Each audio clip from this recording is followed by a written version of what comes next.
So I just want to show you a few examples of what I've used, of what I've done in the field.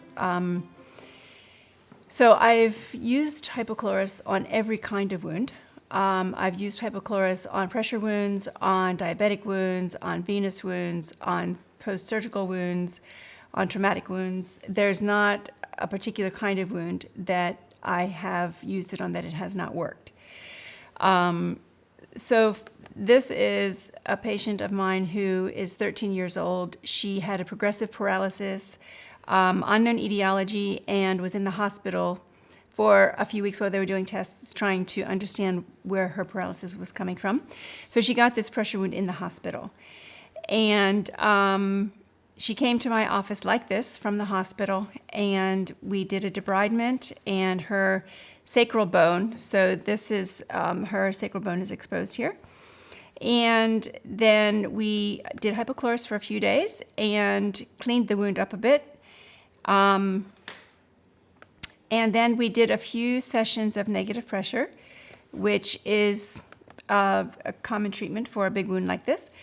But she lived 4 hours from town and struggled to afford the negative pressure. She had a donor that was a donor organization that helped her to pay for 2 sessions. Then her mom had to get back to work, so they wanted to go 4 hours away, and I wasn't going to be able to see her anymore. So I sent them home with 5 liters of hypochlorous, and then they had people coming to and from town, so whenever someone would come to town, they would come to the office and get another 5 liters, and I sent it home. So this was November 2nd when we put the negative pressure on, and then we did 2 sessions, so it was maybe 2 weeks, and then 25 November, they actually were already home, and they sent this photo where they were doing the hypochlorous themselves at home on this wound, and then sent me this picture when she was completely healed. So this is Bev, who came to me post-surgery when this cancerous tumor was excised. And this is, again, how she came to me. So this was the day that she had surgery, and then this was the first day she came to me. So as I said, I did the normal kinds of dressings. I started with dressings to keep the bone moist. And then once I saw signs of infection, about 2 weeks in, I started using silver dressings. And antibiotics, pus swabs, we sort of were on, off. It would get better, it would get worse. Obviously here we've got Pseudomonas. So it was at this point that I said to the surgeon, look, I'm just going to stop these dressings. You also have to understand that she was not able to pay. And so every dressing, every silver foam dressing that I put on her, I was putting on for free at my own cost. So we're now weeks into this, and it's really not helping. And so I said, let's just stop and do hypochlorous. So that's what we did. And she was doing this at home, and we started 2 hourly because there was a loss of infection, which you can see by the dressing. So we did 2 hours at home, and we started on January 27th, and on February the 5th, less than a week later, you can see beautiful red granulation tissue, nice and flat. The green in this particular hole is now gone. And from this point on until complete closure, they did hypochlorous dressings at home. As the granulation tissue became more healthy, we decreased from 2 hourly down to 3 times a day, and then twice a day and once a day until closure. So this is another diabetic foot. And again, you can see it's very dirty, exposed tendons, purulent exudate. We did a pus swab. There was pus coming from deep inside. When you squeezed the foot, it was coming from deep inside. And so, again, I did dressings for a while, the normal dressings that you would do, antimicrobial dressings, and it wasn't improving. We just weren't, after 10 days, there was some improvement, but not much. So the doctor said, okay, let's do an x-ray. And on the x-ray, it showed that his bones were disintegrated in the forefoot. So you can see here, those bones are all disintegrated. So they said, look, we need to amputate the forefoot. So that's what we did. And then after surgery, just wasn't healing. And so they wanted to go below the knee. And he said, no, absolutely not going below the knee. So they said, well, look, the only option is for you to go home and do hypochlorous. So we sent him home, again, 2 hourly hypochlorous. I think this is probably the day he was discharged. And said, do it 2 hourly. And for him, we actually did soaking because he had an exposed bone here, and we wanted the hypochlorous to get deep inside that wound. So that was 26 April, and then 3 May. So again, just a week or so, you've got pink granulation tissue coming through. And by the end of the month, it's starting to contract and get smaller. And over the next month or two, it got smaller and smaller. We still have exposed bone here, but we kept getting smaller. And again, we went down to 3 times a day, I think. And then he sent me this picture from home. And the surgeon said, you're going to put us out of business with hypochlorous. Another diabetic foot. This one had an abscess on his foot. This guy also lives 4 hours from town. Called me from Bingo, where he lives, and I said, look, you need to come to town and see a doctor. So he did, and they debrided. They opened it up so that we could let the pus out. He went to the government hospital because he had no medical aid and he couldn't afford to be in any other hospital. So that was September 6th, September 8th. The infection was following the tendon back up his leg. So they took him back to theater and did a further debridement. His wife said it looked like a shark attacked him. And that was 8 September. Then on 13 September, about a week later, he's doing hypochlorous at home. And so we're starting to see pink tissue. There's still a lot of yellow there, but we're starting to see pink tissue coming through. And then 17 September, within a few days, we have lots of red tissue. Each time he came, obviously, we did debridement, trimmed off the yellow necrotic tissue. But he kept doing hypochlorous at home. And this deep hole in the center was starting to fill in. Again, with him, we did a session or 2 of negative pressure, but he also couldn't afford it, also wanted to get back to where he lived and worked. We put him in an offloading boot, and he went home and did hypochlorous at home. And he would come to town maybe once a month when I would do further debridement and trim the edges. And so, let me see, he thinks somewhere here. This is 1st October. And then we just got better and better until he closed in April.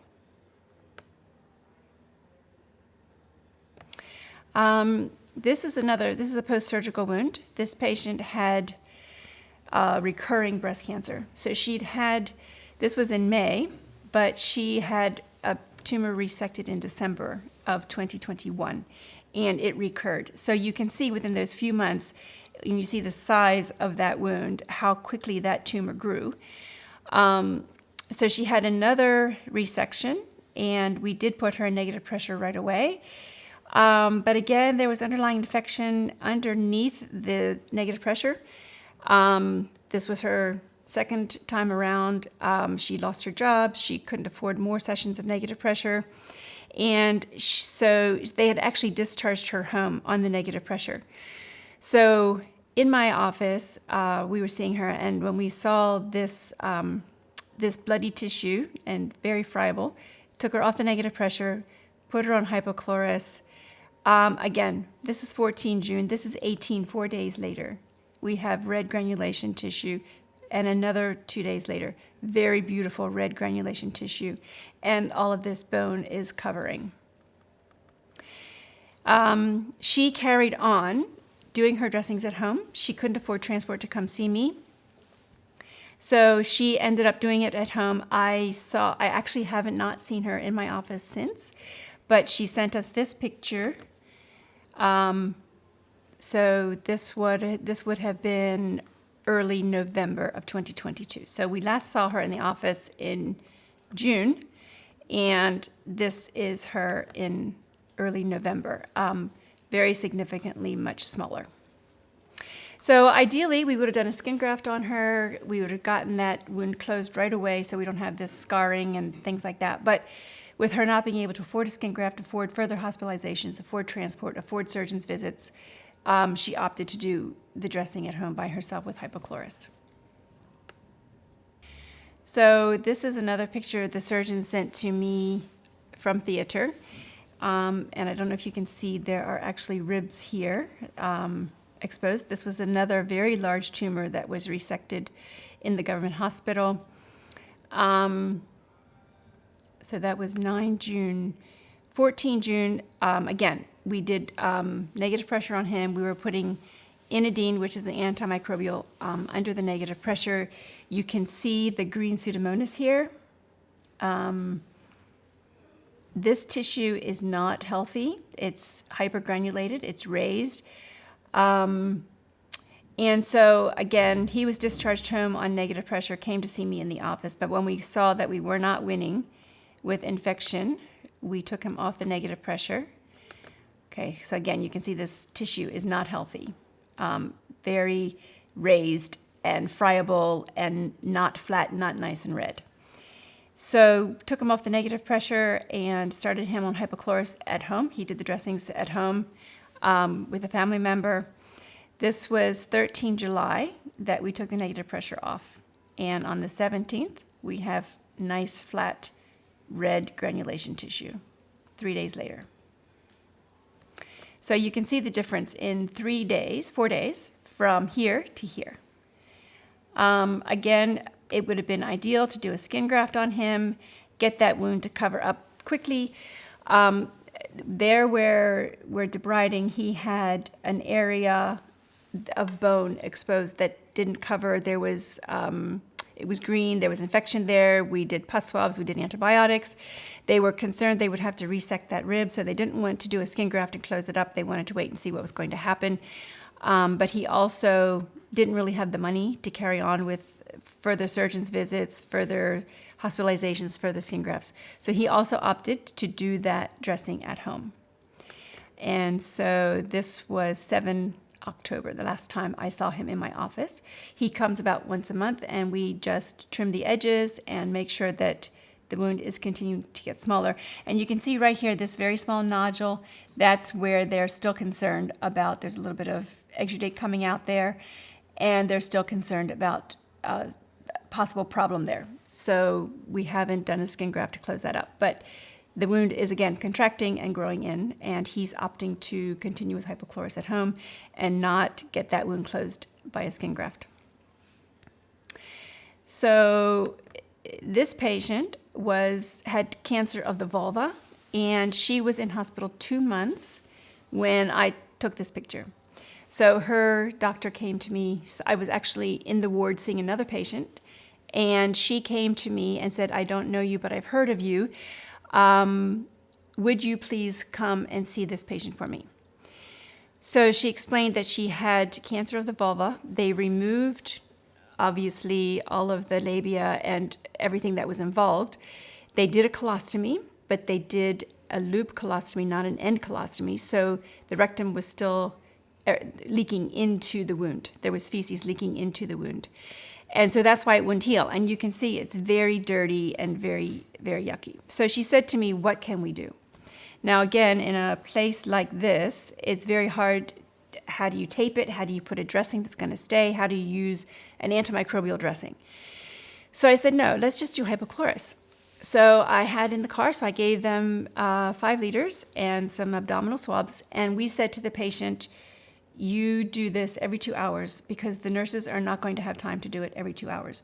So she was quite young, in her early 30s. So we said, you do this every 2 hours by yourself. And she did.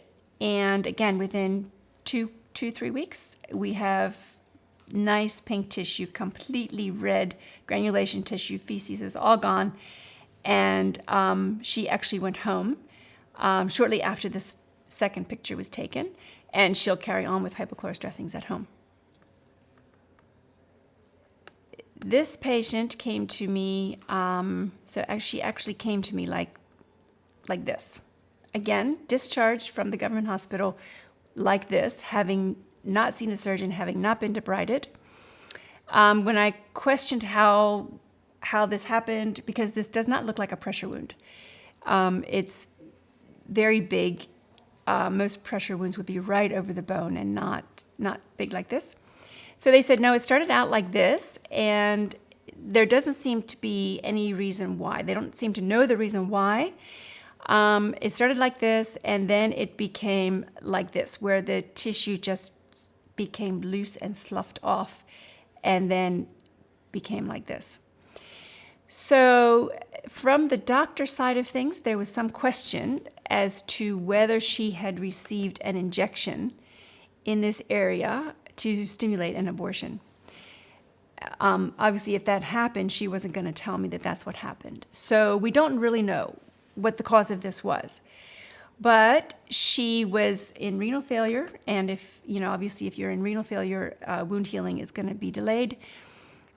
She didn't have money, and so I did the debridement in my office and gave them hypochlorous to take home. And so that was 15 September that we did the debridement. So this is what it looked like after we did the debridement. And then they sent me photos from home. Again, I didn't see her in the office very much after we did the debridement. So this was after the debridement, and this was 19 September, 4 days later. Again, you can see nice pink tissue coming through.